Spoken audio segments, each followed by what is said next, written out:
Une bonne nouvelle, c'est déjà la saison du chocolat avec l'ouverture au public demain du 23e salon à Paris. Si vous en croquez beaucoup, ne culpabilisez pas, vous n'êtes pas seul. Il paraît qu'on en mange en France près de 7 kilos par an et par personne. C'est beaucoup moins que les Allemands qui sont à près de 12 kilos. Il faut dire qu'on le met vraiment à toutes les sauces, ce chocolat. D'ailleurs, de plus en plus de chefs se mettent à cuisiner avec. Catherine Rougerie, Nabila Tabouri et Frédéric Faure. Fondant, moelleux, généreux, vous pensiez tout savoir sur le chocolat. Mais songiez-vous à semer délicat sur un foie gras, dans une vinaigrette ou en carré fondu avec un gibier, et vous n'avez encore rien vu. Chez ce chocolatier, une boîte. Dans cette boîte, un intrus. J'arrive pas à deviner, j'arrive vraiment pas à savoir ce que c'est. Il y a un petit retour qui est poivré. Si je vous dis que c'est du fromage.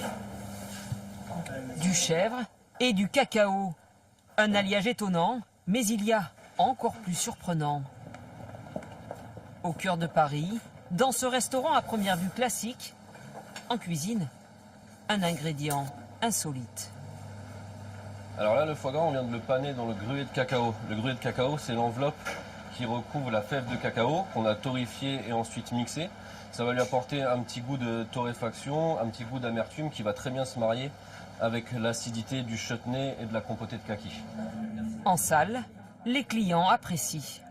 Ça nous permet de goûter des choses qu'on n'a pas l'habitude de prendre au quotidien. Une surprise pour nous, mais à l'origine, le cacao est une épice cultivée en Amérique et ramenée en Europe par les Espagnols. Un cacao au goût très amer qui ne plaît pas aux papilles européennes. On rajoute donc sucre et lait pour obtenir du chocolat. Aujourd'hui, certains chefs veulent faire redécouvrir cette épice d'origine et ses arômes subtils, comme dans cet atelier. Je vous laisse casser votre œuf, la coquille dans le petit ramequin. Œufs, farine, cacao, pour une pâte bien malaxée, puis découpée en tagliatelles. Une recette qui inspire ses apprentis.